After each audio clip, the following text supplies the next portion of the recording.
What's up everyone, and welcome back to the channel.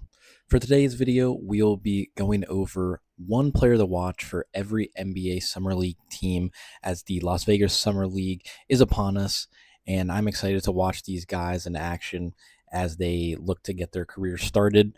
And I didn't want to focus on too much of like the first round picks and the guys that you already knew about.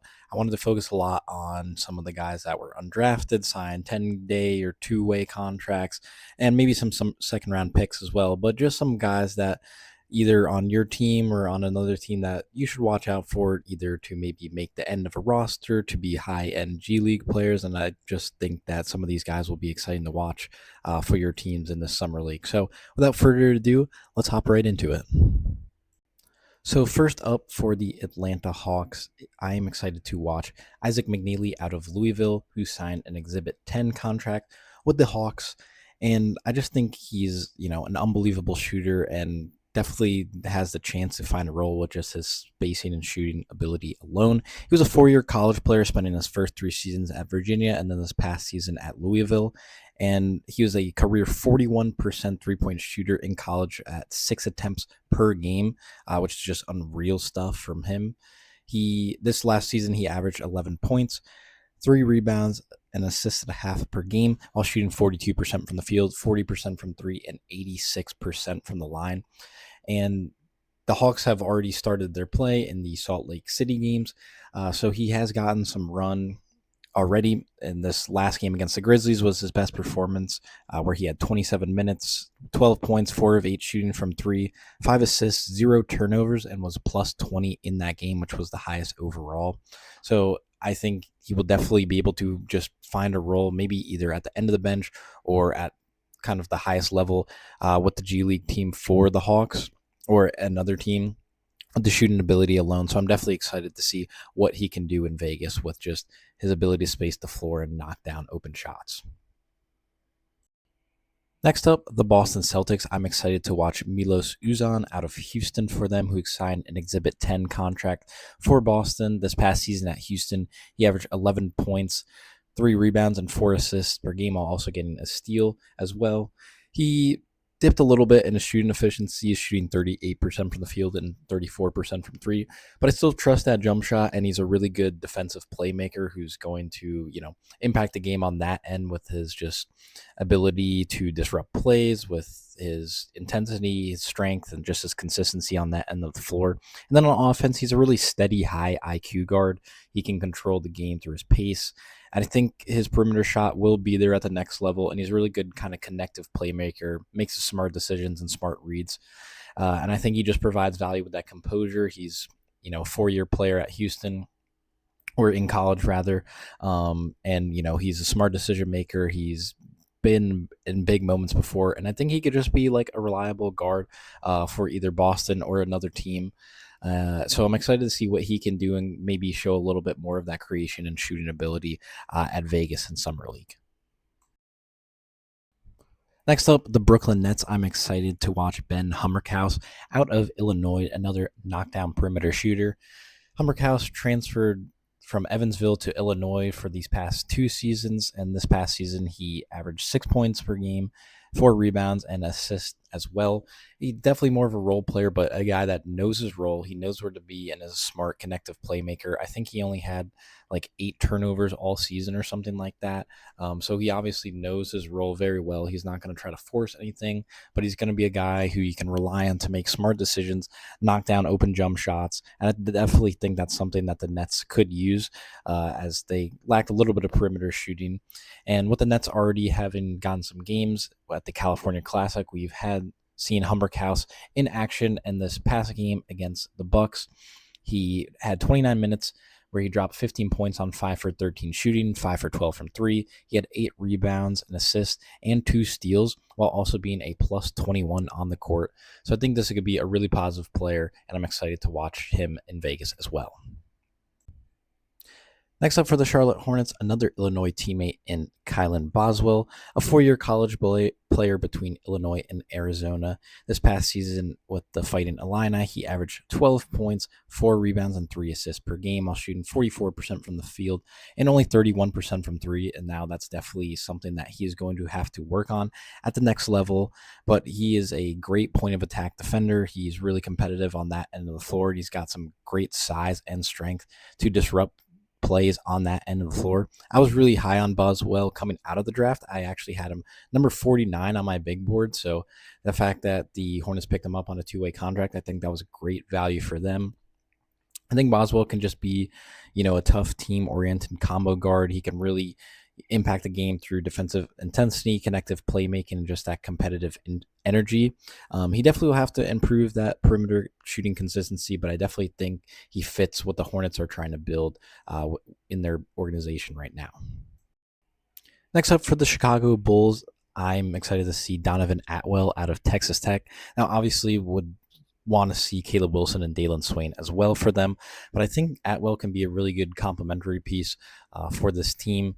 He is a four-year college player, spending 3 years at UNC Greensboro, and then this last season at Texas Tech. This past season, he averaged 13.5 points, 3 rebounds, assists, and a steal per game.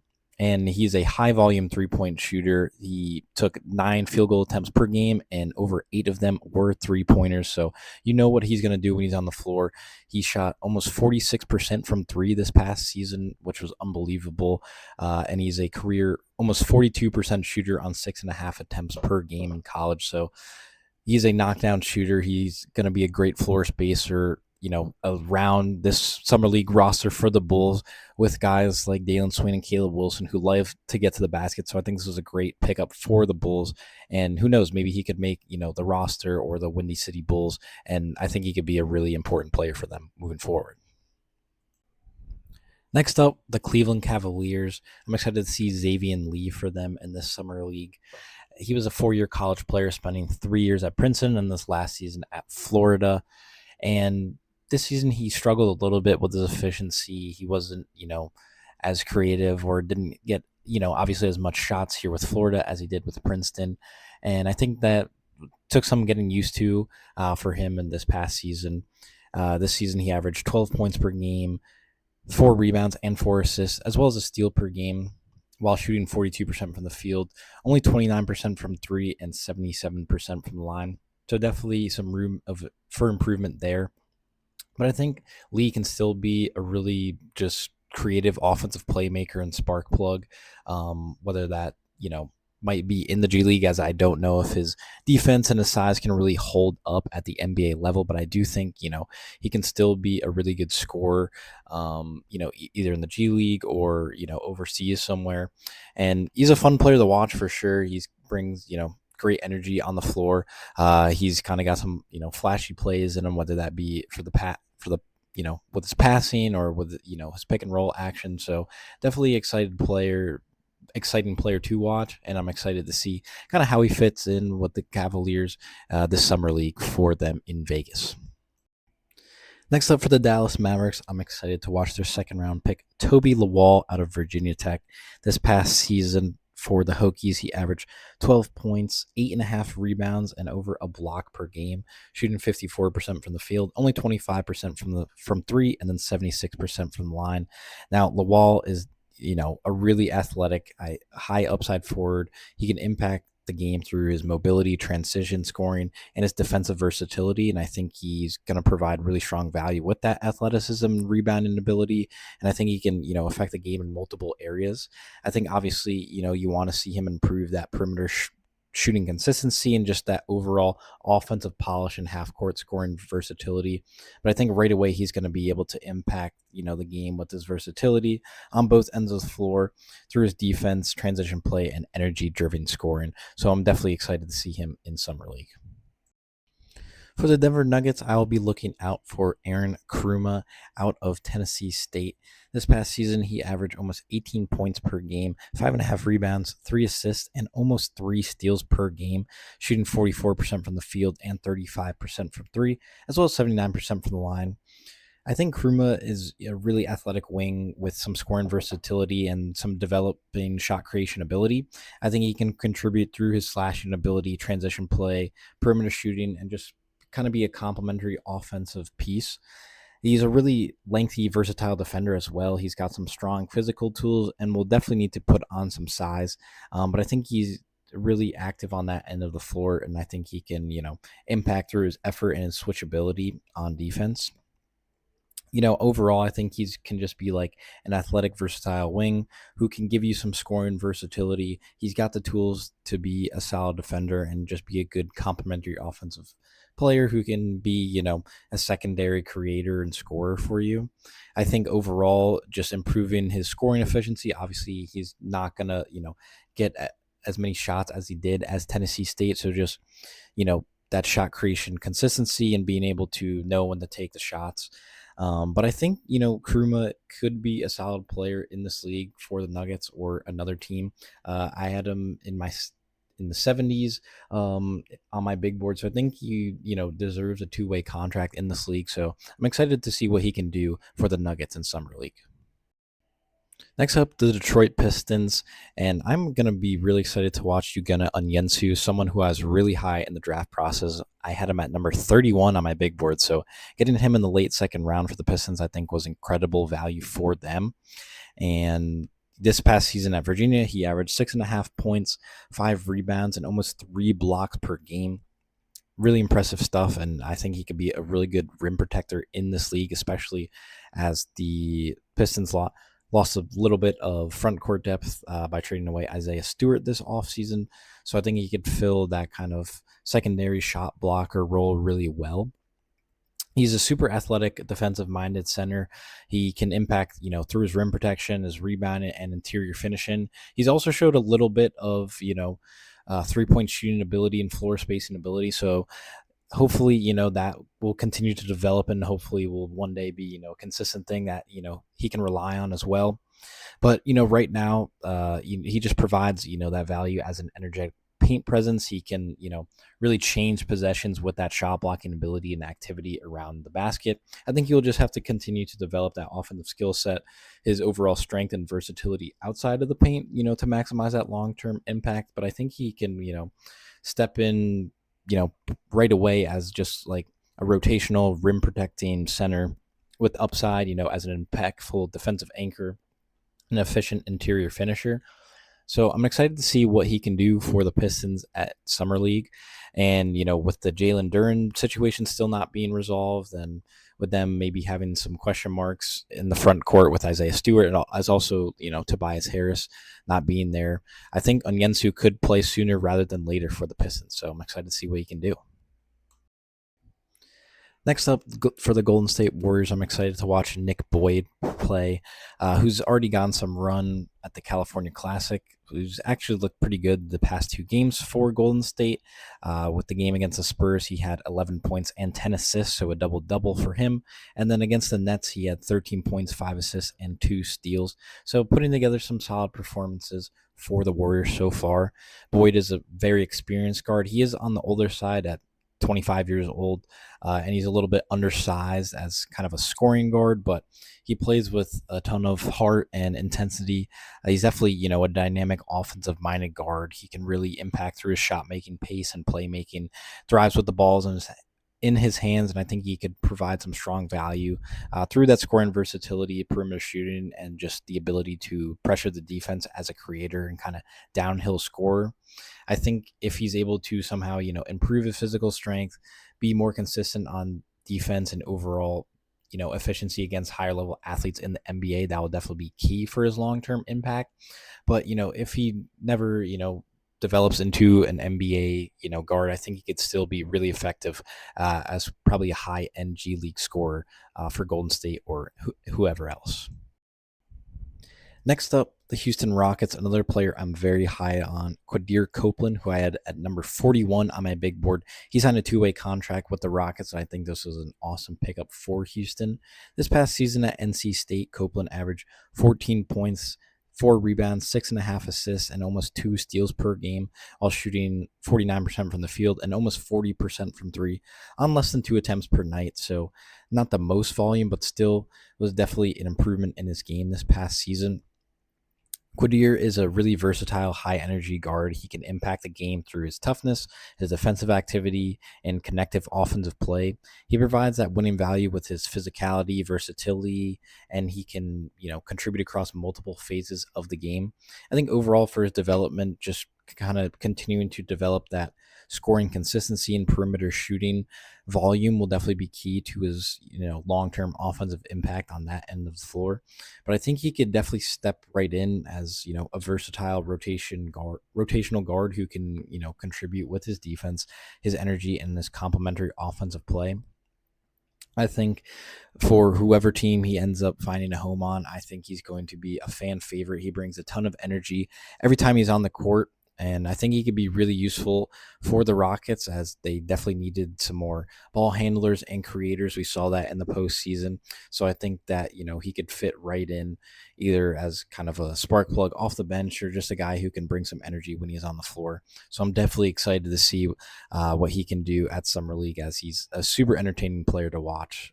And I think this was an awesome pickup for the Rockets, and I hope he's able to find a home somewhere in the NBA soon. Next up for the Indiana Pacers, I'm excited to see Tamman Lipy, who signed an Exhibit 10 contract with Indiana, and I had him at number 37 on my big board, so I think this was incredible value for the Pacers to pick up a guard like Lipy. This past season at Iowa State, he averaged 13.5 points, 4 rebounds, 5 assists, and 2.3 steals per game, while shooting 46% from the field, 32% from three, and only 66% from the line. Lipy is a really tough, high IQ lead guard. He can really impact the game through his defense, his pace, and competitive playmaking. He provides winning value, through his ball pressure ability, his toughness, and ability to organize offense while also, consistently competing defensively. I think developmental-wise, improving his perimeter shooting consistency and overall scoring efficiency will definitely be key to kind of reaching his, ceiling as an offensive player and, NBA player in general. But I think he can be, a defensive-minded rotational guard in this league. I would not be surprised if he was able to kind of beat out Braden Smith for that, point guard 3 spot in Indiana. And I think he's going to be able to contribute through that point of attack defense. So I'm excited to see him at Summer League with Indiana. Next up for the Clippers, I am obviously excited to watch Nick Martinelli play. Their second-round pick out of Northwestern. Martinelli this past season averaged 23 points, 6 rebounds, 2 assists per game, while shooting 51% from the field, 42% from three, and 81% from the line. Now, obviously, Martinelli's a really highly skilled scoring forward. He can create efficient offense inside and out. He, has a great combination of perimeter shooting touch and scoring versatility. And I think he can also be, a physical, competitive defender. He can use his effort and toughness really effectively. And I think he will need to, continue to improve in his lateral quickness and, be able to switch on the perimeter a little bit better. But I think he can, be productive right away as a scorer and impact the game through, his versatility and creation on that end of the floor. He's got a really good push shot, kind of like Isaiah Hartenstein-esque. So I think that will definitely be really effective for him. And I think he's going to find a role pretty early with the, Clippers trading away Kawhi Leonard. I think that frees up a bit of room for some guys to step in and be scorers. So I wouldn't be surprised if Martinelli is in the rotation pretty early for the Clippers. And I'm excited to see what he can do first here in Vegas at the Summer League. Next up, the Los Angeles Lakers. I actually have 2 players here that I'm excited to watch. First up, Peter Sudter out of Miami, Ohio. I think this was an awesome pickup for the Lakers here. I really like their first-round pick of Cam Carr, and they add some more perimeter shooting here with Peter Sudter, who averaged 15 points, 4.5 rebounds, 4 assists, and over a steal per game last season, while shooting 55% from the field and 42% from three. A really smart offensive playmaker who's going to be able to just make smart decisions, be able to space the floor and knock down his open shots. So I think an awesome complementary piece to maybe, throw in the rotation alongside, Luka and Austin Reeves to be able to kind of space the floor and help him out. I had him at number 74 on my big board, so I think that was great value here. And then next up, William Kyle out of Syracuse. I had him at number 64 on my big board, and I think this was awesome value as well for the Lakers picking him up. He had a good game against the Spurs in the last California Classic game where he had 24 minutes, 6 points, 3 rebounds, 2 assists, and 3 steals, and he was +9 when he was in the game. He is an incredible athlete, a really high flyer, and I think he could be, a solid, backup big or rotational big if the Lakers kind of get into a pinch with, injuries or anything like that. And I think he would be an awesome lob threat in the pick and roll to work with Luka and Austin Reeves as well. So excited to see him play. Next up for the Memphis Grizzlies, I'm excited to watch Zack Cleveland out of Liberty. And he already had some games for the Grizzlies, his best game being his last performance in the Salt Lake City Summer League games where he had 24 minutes, 8 points on 2 for 3 shooting, 7 rebounds, 3 assists, a steal, and a block in that game. So I think he's just going to be a guy who can kind of do a little bit of everything on the court for either the Grizzlies or whoever else picks him up. But I think, Cleveland overall is a really physical, high energy forward. He can impact the game through his toughness, his rebounding, and defensive, versatility. He's a really physical, connective forward piece on offense as well, and he scores really efficiently around the basket. And he can contribute through, his passing, transition play, rebounding, and just energy plays. And I think he could be just that connective playmaker that, a team could really use, in that front court. He provides a winning value with his physical play and that connective play. And I think, he can contribute in multiple areas and doesn't really need a lot of usage, doesn't need the ball in his hands a lot to be effective. He can, move well without the ball. He can facilitate and really get other people involved. I think obviously developmental wise, improving that perimeter shooting consistency as he was basically a non-threat this past season at Liberty. So being able to just develop some sort of jump shot, I think would be super important for him and maximize that long-term versatility on offense. But I think he can be a really versatile, defensive-minded forward who can, contribute through his energy, rebounding, and interior finishing, right away. I was really high on him. I had him at number 59 on my big board, so I'm excited to see what he can do for Memphis this summer league season. Next up, the Miami Heat. I'm excited to see Trey White play. I had him at number 61 on my big board, so I think he was a borderline NBA draft pick, and I think it was a really solid pickup for the Heat.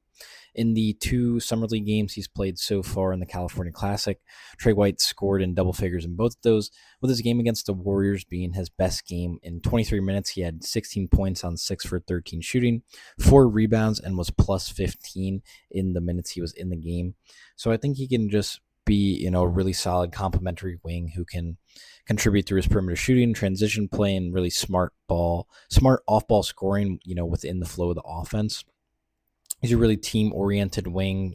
He's a good perimeter shooter, puts in a lot of effort on defense, and I think he can just be a smart complementary piece, around guys like Giannis and Bam, as, they're more drivers and getting into the paint. I think White is a really good, kick-out option and really smart offensive player and a good shooter just put around those guys. So I think he's going to find a role in the NBA somewhere, and I think the Heat make a ton of sense for him.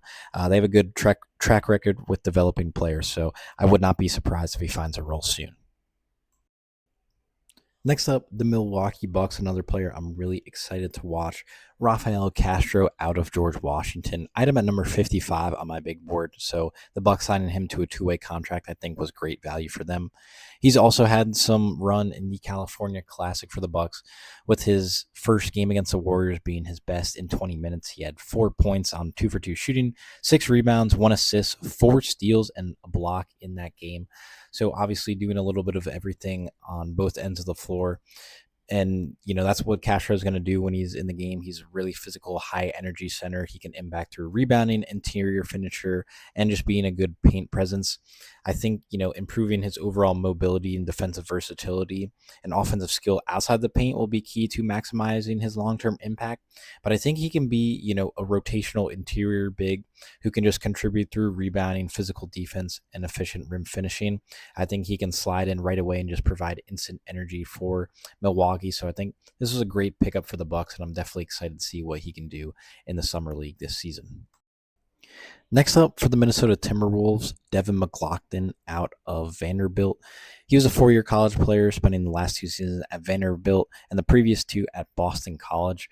And I think Devin could just be a really solid glue guy for any team that he is on. He's a really smart, offensive decision maker and a really solid, defender. He's kind of a tweener position at, 6'7", 220 pounds. So a bit undersized to play the 5 and not really as great of a shooter to kind of play the 4. But this past season, he averaged 10 points, 7 rebounds, and assists per game while shooting 56% from the field, 30% from 3, and 73% from the line. I think he could just kind of fit in seamlessly to any kind of offensive play style. He knows where to kind of be and move on offense. He sets solid screens, and he can be a versatile defender. He can switch onto the perimeter if need be and, guard almost 1 through 5, I would say. So I'm excited to see what he can do for the Timberwolves in the Summer League. Next up, the New Orleans Pelicans picked up Jordan Riley out of East Carolina on a Summer League contract, which I think was great value for the Pelicans to pick up a guy like this. Riley at East Carolina this past season averaged 24 points, 6 rebounds, 2.5 assists, and 2 steals per game while shooting 42% from the field, 31% from 3, and 71% from the line.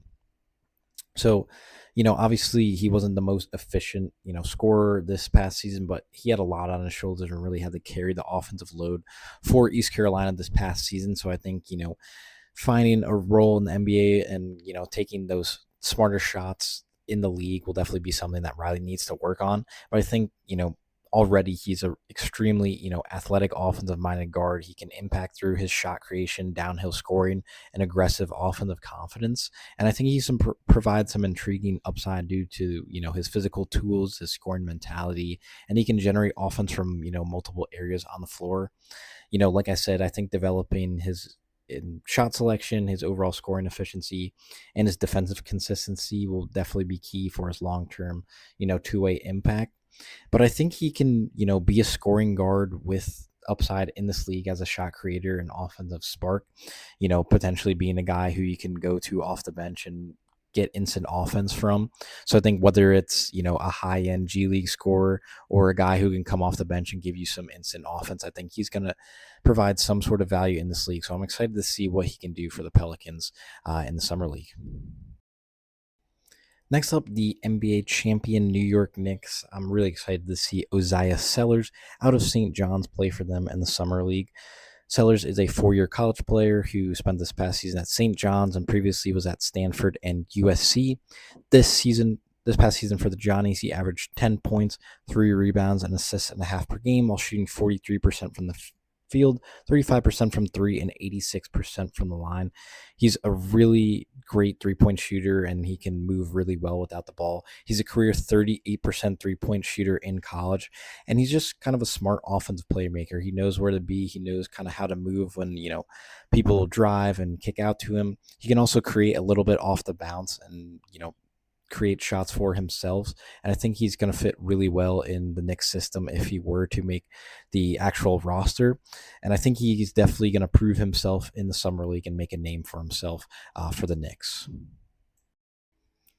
For the Oklahoma City Thunder, I'm excited to see Josh Dix out of Creighton. He was a 4-year player in college, spending 3 seasons at Iowa before this last season at Creighton. And he's also gotten some Summer League play in the Salt Lake City Classic, and he had his best game in their last game against the Utah Jazz, where in 24 minutes he had 16 points on 6 for 9 shooting, 4 rebounds, 2 assists, and a block in that game. And I think Dix can just be a really solid complementary offensive piece. He's a really solid 3-point shooter. This past season at Creighton, he averaged 13 points, 4 rebounds, and 2 assists per game, shooting 44% from the field, only 34% from three, but he's a career 38% shooter and was above 40% his previous 3 seasons at Iowa. So I definitely think he's going to be a good shooter in this league. And I think that he could, provide value with some floor spacing, which Oklahoma City is definitely lacking, especially after moving on from Aaron Wiggins and Isaiah Joe. So I think he could, come off the bench and just be a great floor spacer for them. He's a really smart offensive playmaker as well, with a little bit of a handle and some good playmaking instincts as well. So I think this is a solid pickup for the Thunder. Next up, the Orlando Magic. I'm excited to see Malik Reneau out of Miami for them in the Summer League. I had him at number 73 on my big board in the draft process. And this past season for the Hurricanes, Malik averaged 19 points, 6.5 rebounds, 2 assists, over a steal per game, and almost 1 block per game as well. He shot 54% from the field, 35% from three, and 79% from the line. And I think Reneau can really impact the game in multiple different ways. He's a physical, skilled front court scorer. He can impact through his interior offensive touch and paint production. And I think he provides strong offensive value with his post scoring and finishing ability inside, as well as the capability to consistently generate efficient interior offense. I think overall improving his perimeter shooting consistency and being able to be, a reliable 3-point threat will definitely be something that he needs to work on. But I think, also developing that, defensive mobility and being able to switch more on the perimeter and guarding in space will definitely be important for his, maximizing his two-way impact. But I think he can be a productive, depth bench piece for whatever team, whether it's the Magic or someone else picks him up. I think he can really contribute through his interior scoring, rebounding, and physicality. So I'm excited to see what he can do for Orlando in Vegas. Next up for the 76ers, I'm excited to watch 2 guards for them in the Summer League. First up, Javonte Campbell out of Bowling Green. I had him at number 70 on my big board, so I was really high on him. This past season, he averaged 19 points, 4.5 rebounds, 5 assists, and 3 steals per game, shooting 50% from the field, 32% from three, and 76% from the line. And Campbell is a really physical, aggressive guard. He can impact the game through downhill scoring, toughness, and competitive playmaking. And he's a really tough physical defender who can attack people at the point of attack on defense. I think he'll definitely need to improve his perimeter shot and overall offensive efficiency, but I think he can be a solid two-way contributor right away. And then the other guard is Duke Miles out of Vanderbilt. He averaged 16 points, 3 rebounds, 4.5 assists, and 2.5 steals per game this past season, shooting 44% from the field, 35% from three, and 90% from the line. So I think the guard trio of Campbell, Duke Miles, and then LeBaron Fallon is going to be super exciting to watch in Summer League this year. And I'm excited to see how they work well together. I think both Miles and Campbell can, find roles in this league, maybe not, both on the 76ers, but I think they're really high energy guys who can impact the game on both ends of the floor. And I think they're going to cause a ton of havoc in Vegas this year. Next up for the Phoenix Suns, I'm excited to see Corey Camper Jr. out of Nevada. I had him at number 89 on my big board, and I think he could be a really solid scorer in this league or in the G League. This past season for Nevada, he averaged 16.5 points, 5 rebounds, almost 3 assists, and over a steal per game, shooting 45% from the field, 40% from three, and 80% from the line. Camper's a really skilled scoring wing. He can impact the game through his perimeter shooting, his offensive versatility, and efficient complementary scoring. He provides strong value with his shot-making ability. He's got great feel on offense, and he can really generate efficient offense without needing high usage. I think development-wise, he's definitely going to have to improve his defensive consistency, his overall physical strength, and just overall creation ability against higher-level athletes.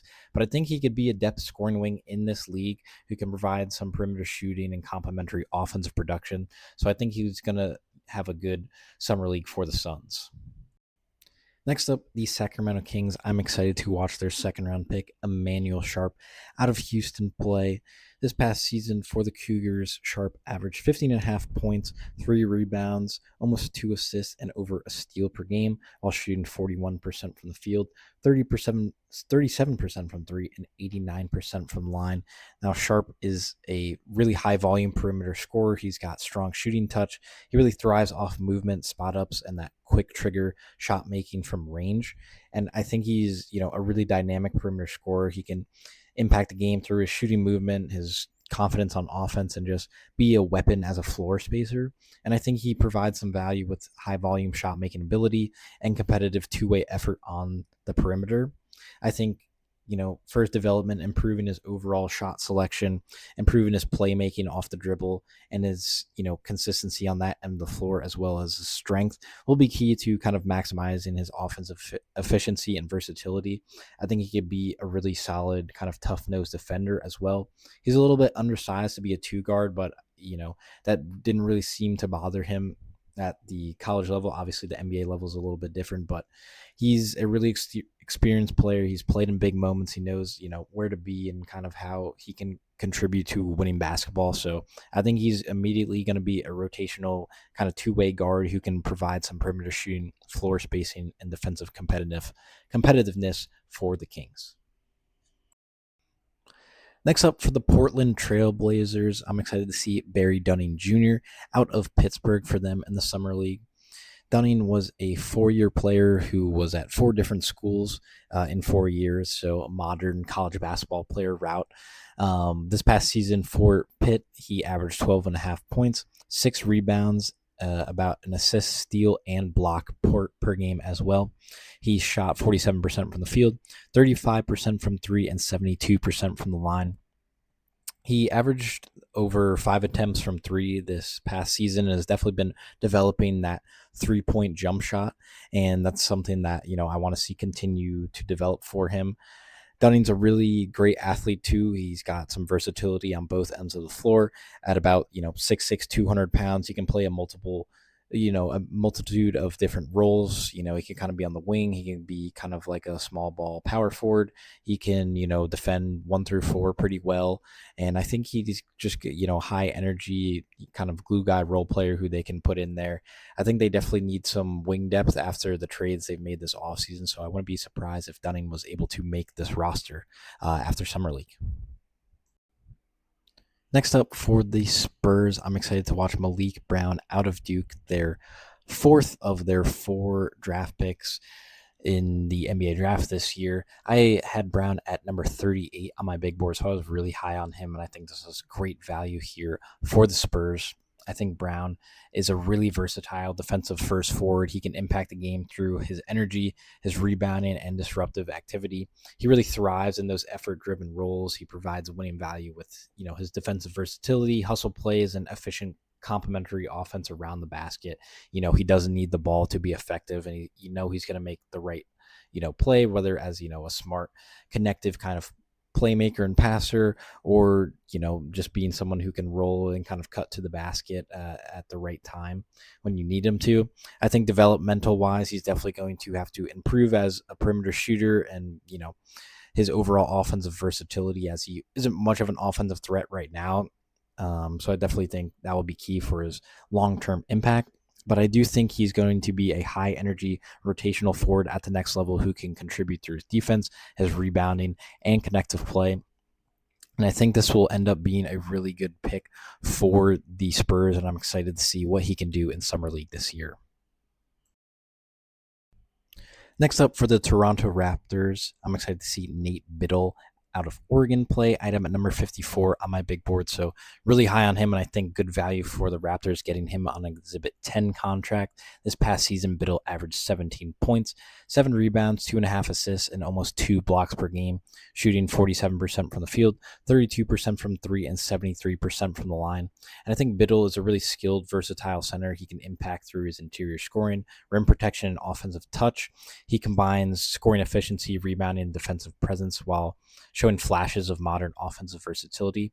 And I think, Biddle can be a versatile depth center. He can provide some interior scoring, rim protection, and complementary floor space and value. And I think he gives Toronto a center with, legitimate 5 size behind Jakob Poeltl, which I think they desperately need. Next up, the Utah Jazz, and a player I was really high on compared to the consensus was Jackson Kohler. I had a number 58 on my big board, so I think this is a great value here for the Jazz. He's also gotten some Summer League time at the Salt Lake City Summer League. In the game against the Grizzlies, he had 23 minutes, 11 points on 5 for 7 shooting, 7 rebounds, 2 assists, and a block, and he was +8 in that game. And I think Kohler can just be, a really skilled, versatile front court player. He can impact through his floor spacing, interior scoring, and rebounding.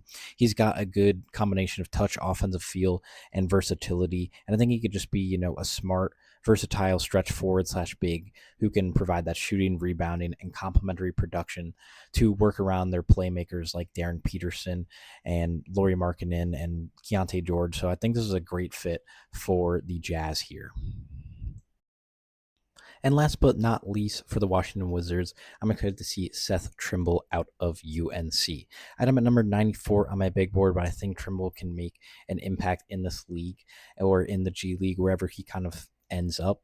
He signed an Exhibit 10 with Washington, and I'm excited to see what he can do at Vegas this past season for UNC. He averaged 14 points, 4 rebounds, 3 assists, and over a steal per game while shooting 47% from the field, 29% from 3, and 67% from the line at over 5 attempts per game, which was pretty impressive for, being an undersized guard. I think Trimble, definitely is an explosive defensive first guard. He can impact the game through his athleticism, his downhill scoring, and relentless perimeter defense. He provides strong value as a disruptive defender and rim attacking offensive contributor, and he can consistently affect the game with that downhill pressure.